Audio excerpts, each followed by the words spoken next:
네, 여러분 안녕하세요. 9주차 수업을 시작해 볼까 합니다. 여러분 저희 9주차 정도 되었더니 이제 고지가 눈앞에 있습니다. 다시 말해서 우리 그동안 토템 잡아서 글쓰기 한 거 이제 얼마 있지 않으면 그 완성된 형태로 나올 것 같습니다. 여러분 이게 여러분한테 희소식일 수도 있고 교수님 아직 저는 글쓰기 막막해요 라고 하는 학생이 있으실 수도 있겠지만 여러분들이 지금까지 모든 단계에 성실하게 꼼꼼하게 다 한 개 한 개 하고 있기 때문에 분명히 좋은 글 나올 겁니다. 그래서 일단 저를 믿고 또 스스로 자기 자신을 믿고 조금만 더 여러분들이 그 단계에 거쳐가다 보면은 어느 순간 눈앞에 여러분 그들이 짜잔 하고 등장할 순간이 있을 겁니다. 자, 그래서 오늘은 지난 시간까지 했던 그 내용을 토대로 해서 그 다음 단계에 나갈 건데 여러분 지난주에 올려드렸던 3강 강의로 어떻게 쓸 것인가 아직 가지고 계시죠? 제가 그 강의로 올려드리면서 그 강의록 내용이 그 다음 주까지 연결이 될 것이다 라고 말씀을 드렸는데 그래서 오늘은 그 강의록에서 3페이지부터 진행을 할 겁니다. 여러분들이 지난주에 저희가 뭐 했는지 잠깐 복기 해보자면 두 가지 과제를 좀 진행을 하셨죠. 하나는 묘사하기, 설명과 묘사라는 글쓰기 형식에 대한 공부를 하면서 우리가 보통 우리가 일상적으로 쓰는 글들은 대부분 묘사의 확률이 높구나. 그러면서 내가 내 정서, 감정, 상황, 감각 뭐 이런 것들을 다 묘사했구나 라고 공부를 하면서 여러분들이 직접 묘사해 볼 수 있는 간단하게 실습해 볼 수 있는 과제 8문항 정도 내드렸는데 아마 다 잘 하셨을 겁니다. 재미있게 그냥 여러분들이 나는 이런 상황이 있을 땐 이렇게 쓸 거야 라고 하면서 그냥 여러분들이 자유롭게 한번 연습해 보셨으면 됩니다. 그리고 또 하나 중요한 과제 하나 있었죠. 사실 제가 막 모든 글쓰기 과정에 대한 공부를 하면서 여러분들한테 정말 이번 주차는 너무 중요해요. 이 단계는 글쓰기 완성하기 전까지 너무 중요해요. 이런 얘기 되게 많이 하는데 그래서 여러분들이 의문을 가지셨을 수도 있습니다. 교수님, 맨날 모든 단계가 중요하다고 하는데 도대체 뭐가 중요한 거죠? 뭐 안 중요한 게 있기는 한가요? 뭐 이런 거 질문하실 수도 있는데 맞아. 사실 글이 완성되는 과정에서 하나라도 소홀히 할 수 있는 건 없고 또 소홀히 하면 그만큼 티가 나겠죠. 우리가 노력을 들인 만큼 또 관심을 쏟고 좀 더 신경을 쓴 만큼 당연히 결과값이 달라질 수밖에 없는데 그래서 여러분들한테 제가 저도 모르게 좀 욕심이 나는 바람에 매 단계마다 중요해요 중요해요를 강조했던 것 같은데 지난주에 아마 제가 구성하기 수업하면서도 여러분한테 여러분 구성하기 너무 중요해요 또 이렇게 반복적으로 말씀을 드렸을 겁니다. 중요한 구성하기에 대해서 지난 시간에 하면서 여러분들이 브레인스토밍한 걸 바탕으로 이제는 내가 생각나는 대로 쓰고 싶은 대로 하고 싶은 대로가 다가 아니라 이제 구성하기부터는 좀 계산적으로 머리를 써서 독자라면 어떻게 읽겠구나 라고 하는 거를 계속 고민하면서 해야 된다. 체계적이고 조금 더 뭐랄까 상대방 입장을 반영하고 배려하면서 해야 된다라고 말씀을 드리면서 숨이 막힌 도베르만이라는 좀 짧은 재미있는 글 하나 봤죠. 그래서 처음에 어떤 것들을 감추면 좋을까? 누구의 시점? 등장인물이 여러 명 있을 텐데 거기서는 강도의 시점, 의사의 시점, 아니면 아주머니의 시점. 3명의 인물 중에서 누구의 시점으로 독자가 따라가면 더 흥미로울까? 이런 것들까지 다 계산하면서 처음에는 요 정보를 요만큼만 배치할까? 요 정보는 여기다 배치할까? 이런 것까지 다 생각을 하면서 우리가 글을 쓰는 것이 구성하기다.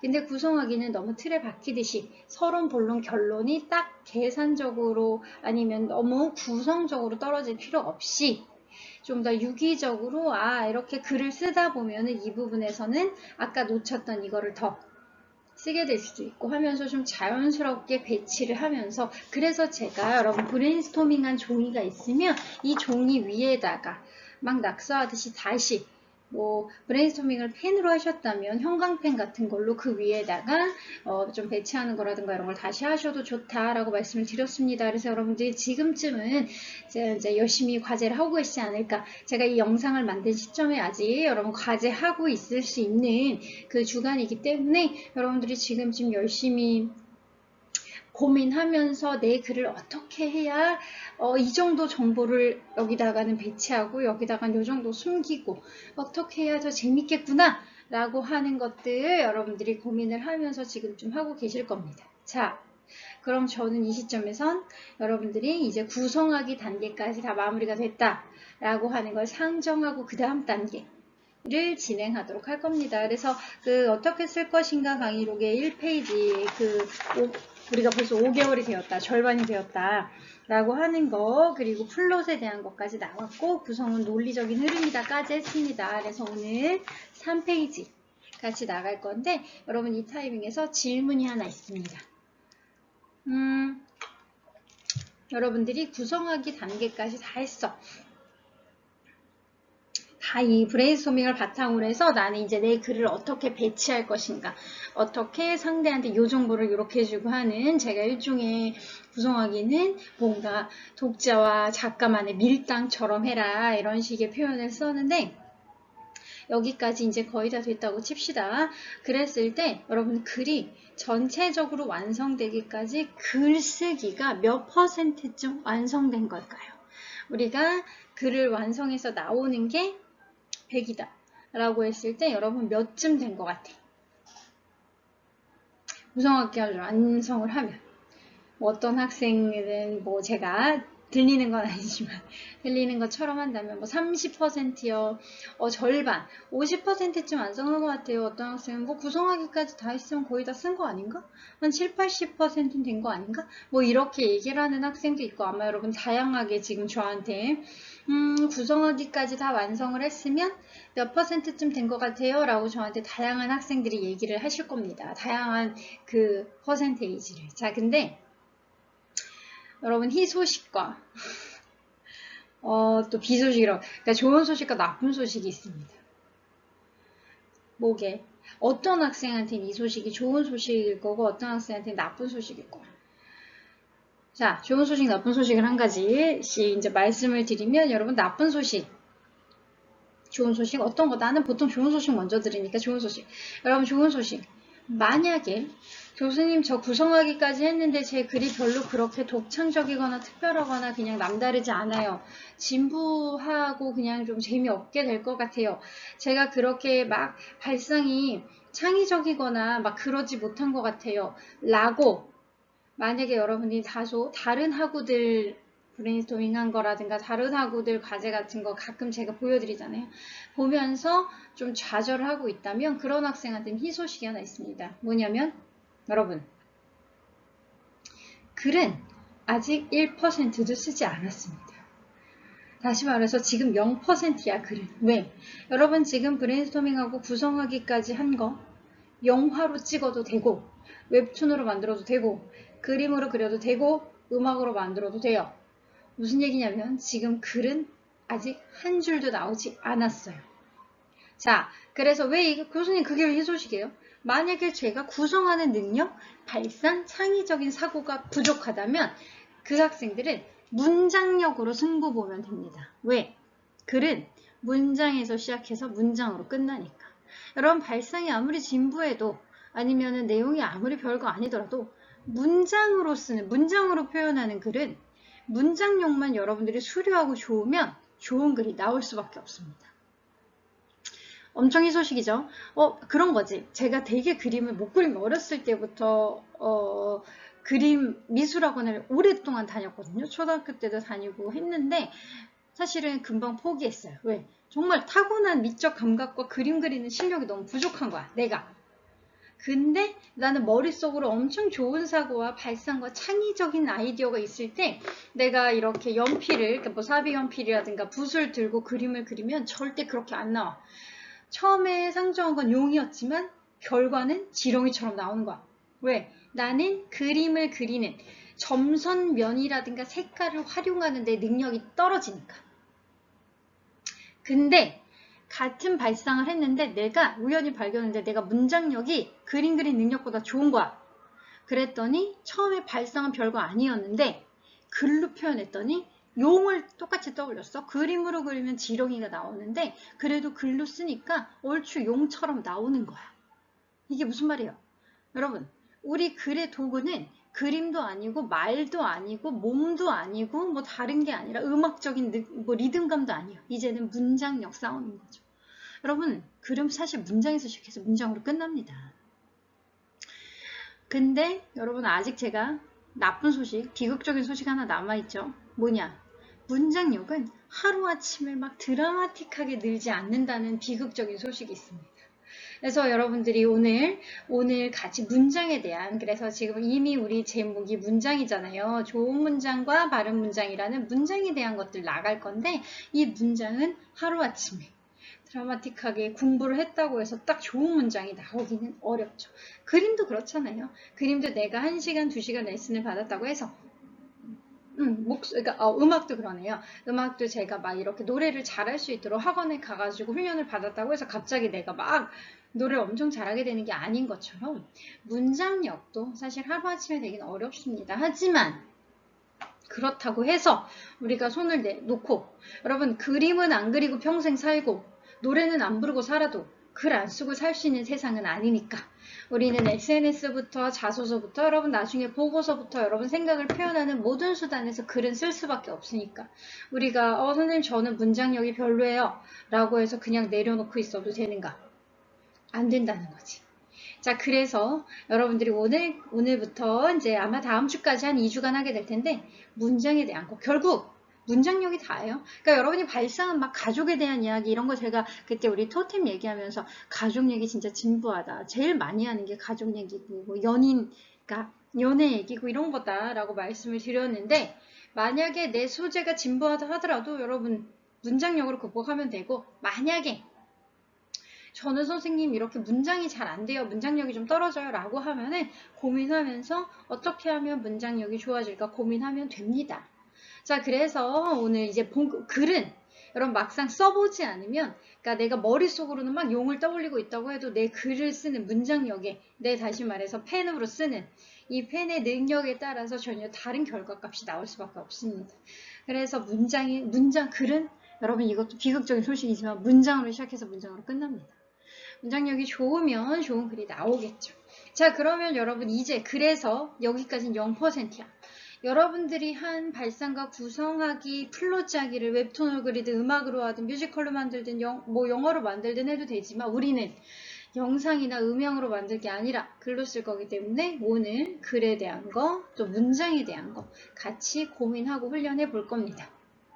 그래서 여러분 그 강의록 지난주에 올려드렸던 강의록 3페이지 이제야말로 한 땀 한 땀 이 의미가 뭐겠습니까? 그래서 한 줄 한 줄 이제부터 쓰는 겁니다. 여러분 글을 쓰기 시작해 봐야 내가 어떤 글이 나오는지 압니다.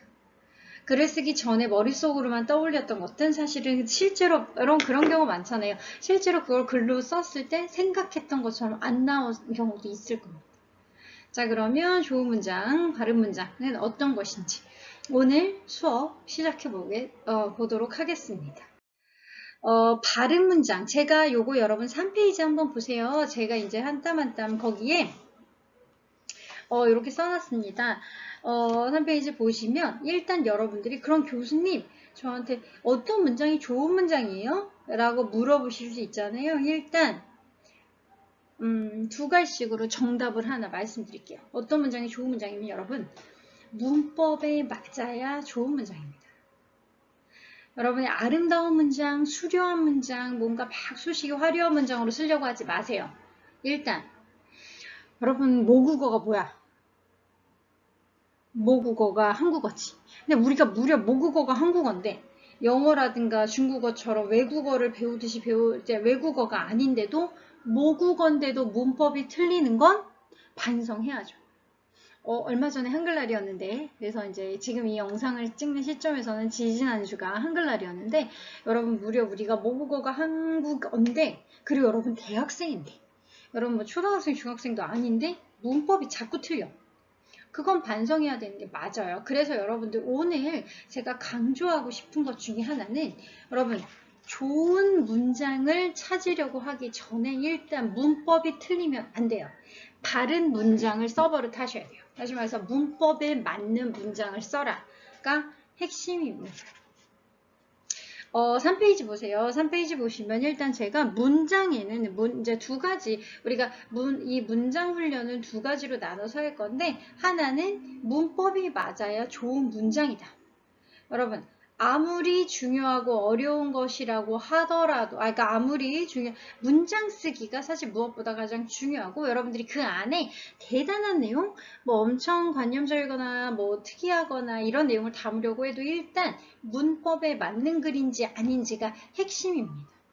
그래서 여러분들이 바른 문장을 이게 맞는 문장인지 아닌지를 먼저 고민을 하셔야 됩니다. 그리고 우리가 다음 주에는 아마 문장 스타일에 대해서 할 겁니다. 그래서 오늘은 문법, 다음 주에 문장 스타일 할 건데 일단 1차적으로는 문법에 맞아야 되고 그게 좋은 문장이에요. 그래서 문장은 제가 중간에 이렇게 3페이지 중간에 약간 굵게 해놔서 문장은 생각의 틀이다 라고 써놨는데 하나의 문장은 그러니까 문장은 여러분 생각이 무엇인지를 알려줘요. 문법을 왜 틀리면 안 되냐면 자꾸 문법을 틀리면 여러분들이 그런 생각을 한다는 걸 증명하는 거예요.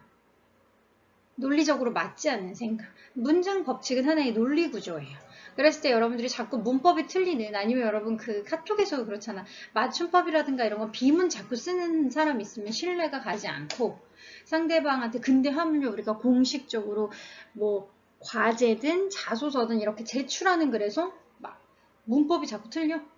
그러면 그 사람을 평가하고 판단할 때 우리가 일단 1차적으로 글을 통해서 이 사람이 어떤 생각을 하는 사람이다 라고 알 수밖에 없는데 그 사람 생각이 다 틀렸다는 얘기야.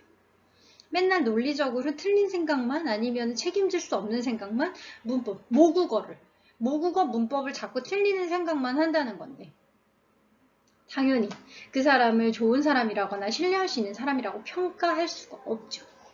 왜냐하면 문장은 우리 예전에 언어에 대한 거 제가 잠깐 얘기했지만 내가 쓰는 언어가 결국 나고 내가 어떻게 언어를 쓰느냐가 내가 머릿속으로 여러분 그 문장은 내가 생각한 문장이 나오는 거잖아. 근데 내가 머릿속으로 떠오른 문장이 맨날 다 틀린 문장이면 틀린 생각만 한다는 거야.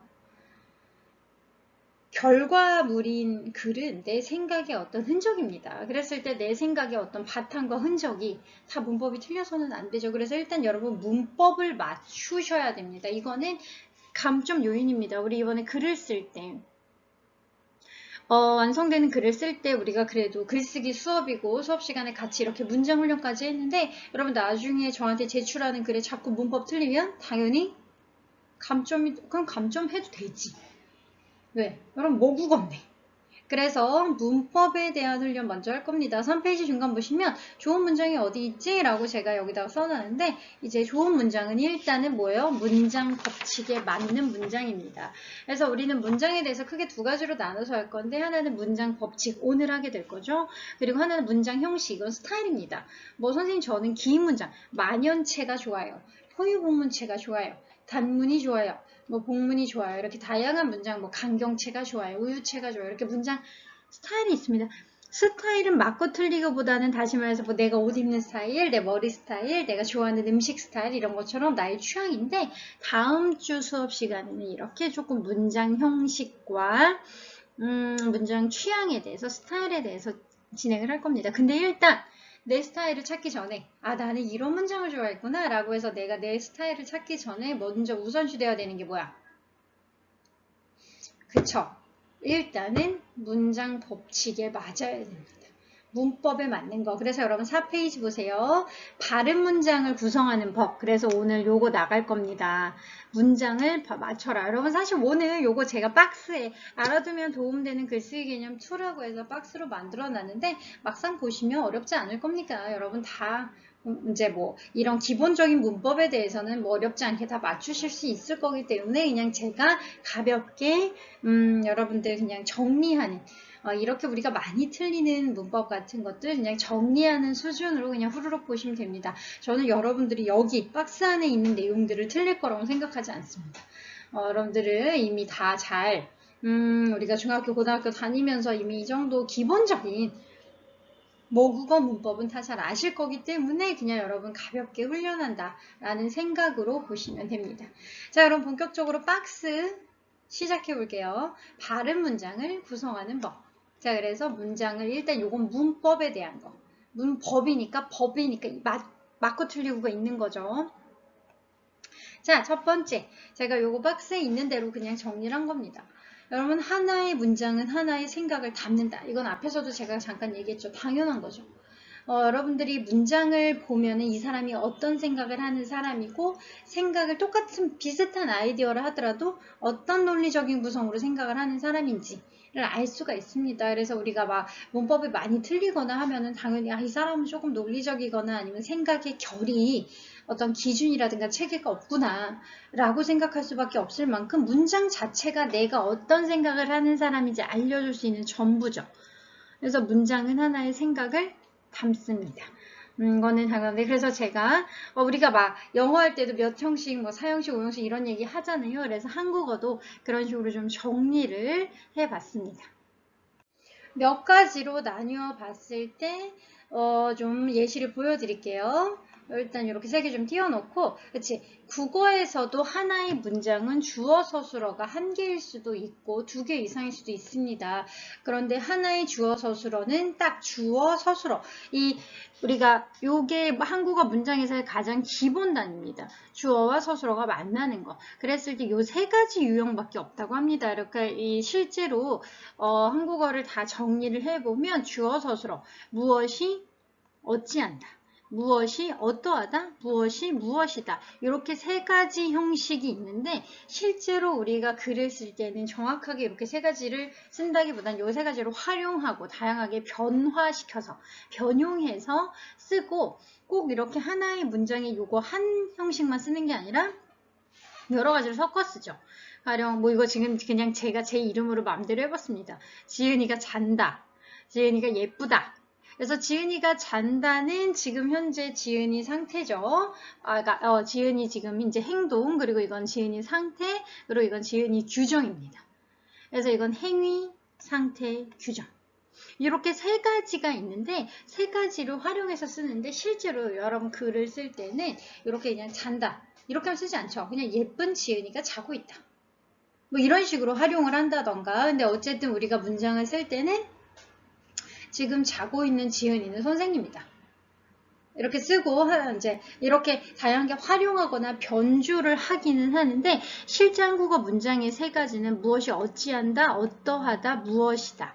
요 세 가지만 복잡하지 않죠. 그래서 하나의 그러니까 이렇게 한국어 문장은 생각보다 주어 서술어 맥락이 세 가지로 딱 떨어지게 정리가 된다고 합니다. 자, 그래서 여러분들이 이건 그냥 제 마음대로 정리를 해본 건데, 이래서 이렇게 세 가지 이제 그 상태, 규정, 행위 요 세 가지를 활용하는 것들. 그래서 그래 죄송해요.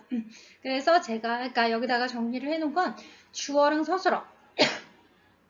그러니까 1대1로 하나의 주어, 하나의 서술어가 만나면 그걸 단문이라고 하고, 그렇죠. 이거는 하나니까 단문이라고 하고, 주어 서술어가 여러 개가 들어가 있으면, 2개 이상이 들어가 있으면 복문이라고 합니다. 그래서 주어 서술어 가운데 맨 뒤에 오는 주어를 주어 서술어 필자가 말하려고 하는 중심 생각. 그래서 핵심적으로 우리 여러분 그런 얘기 들어보셨죠? 한국어는 끝까지 들어봐야 된다. 그런 얘기 하는데 그게 바로 우리가 보통은 일상적으로 글을 쓸 때 하나의 문장에 주어 서술어가 딱 하나만 들어가는 경우는 사실 거의 없습니다. 대부분 여러 가지가 복잡하게 이제 들어가게 되죠. 특히 우리가 외국어는 여러분 영어라든가 막 이런 거 아니면 제2외국어, 저는 개인적으로 고등학교 때 제2외국어가 중국어였는데 외국어는 주어 서술어가 막 복잡하게 써있는 걸 보면 너무 헷갈리고 어떻게 해석해야 될지 이 주어가 받는 동사가 뭐지? 막 이렇게 헷갈리는데 한국어는 사실 자연스럽게 그냥 막 우리가 의도적으로 체계를 가지고 해석하지 않아도 자연스럽게 의미가 추출이 되죠. 그러니까 모국어죠. 근데 핵심적으로 한국어에서는 가장 이 필자가 의도하는 본질적인 의미가 가장 뒤에 있는 주어 서술어라고 해요. 그래서 우리가 그래서 한국어는 끝까지 들어봐라 라는 얘기를 하는 것처럼, 그리고 특히 서술어는 서술어에 대한 그건 가장 뒤에 나오는 서술어가 가장 중요한 서술어죠. 그래서 한국어는 서술어를 가장 뒤에 쓰기 때문에 영어는 주어 앞에 바로 동사를 쓰잖아요. 근데 한국어 같은 경우 가장 뒤에 나옵니다. 그렇기 때문에 마무리가 되는 문장이 가장 중요하죠. 요거 예시를 들어서 제가 좀 볼까 합니다. 이거 책에 있는 예시입니다. 책에 제가 이렇게 조금 음역을 넣어놓은 거 있잖아요. 그래서 요거 그냥 좀 짧게 보고. 자, 여기에서 그냥 쭉쭉 있는데, 호주제 폐지는 몇 년 전만 해도 실현 불가능한 일로 여겨졌다. 한국 사회 오랜 전통이 철옹성처럼 호주제 폐지만 허용하지 않을 듯했다. 폐지론이 힘을 얻기 시작한 것은 재혼 가정의 문제가 결정적 계기가 됐다. 이혼이 늘면서 학교에서 아버지와 성이 다른 아이들이 놀림과 눈총을 받는 일이 많아진 것이다. 아이들의 눈물을 이대로 방치할 수 없지 않느냐는 호소가 여론을 서서히 움직였다. 자, 그래서 지금 보시면 제가 이것도 다 강의록에 정리를 해놨습니다. 그래서 제가 막 꼼꼼하게 다 하진 않겠지만 여러분 여기에서 일단 1번에서 주어가 뭐고 서술어가 뭔지 이게 사실 여러분 이게 너무 교수님 이 정도 수준은 너무 쉬운 거 아니야 하실 수도 있겠지만 그냥 간단하게 정리만 하고 넘어가면 1번에서 1번 문항을 일단 대표를 했을 때 주어가 뭐고 서술어가 뭐예요? 그치. 여러분 주어는 보통 은는으로 끝나는 게 주어잖아요. 그래도 호주제 폐지는 이게 주어죠. 이게 주어. 그래서 한국어 문장은 주어랑 서술어만 찾으면 사실 해석이 다 가능해요. 주어 서술어 엮여 있는 게 핵심이야. 그것만 보면 돼. 호주제 폐지는 그렇지. 실현 불가능하다. 호주제 폐지는 실현 불가능하다. 이게 지금 여기서 핵심적인 주어 서술어죠. 호주제 폐지가 실현 불가능하다. 라고 하는 것만 여러분이 딱 이 주어가 이 서술어를 딱 받으면 해결이 됩니다. 그런데 지금 여기에서 지금 1번부터 5번까지의 문장이 있는데 여기서 나머지는 다 복문이고 주어 서술어가 하나씩만 있는 거는 2번 하나밖에 없습니다. 그래서 2번은 주어 서술어가 하나지만 나머지는 자, 호주제 폐지는 불가능한 일로 여겨졌다. 몇 년 전만 해도 실현이 불가능했다. 근데 그 일로 여겨졌다 라고 해서 얘 같은 경우는 주어 서술어가 안긴 문장으로 복문 형식으로 되어 있습니다. 그런데 2번만 우리가 2번이 핵심이니까 2번만 좀 이제 2번을 여러분 한번 해보세요. 자, 2번은 주어 서술어가 하나죠. 한번 잡아보세요. 은는으로 끝나는 게 주어, 그리고 나머지가 서술어잖아요. 이번에 주어는 뭐예요?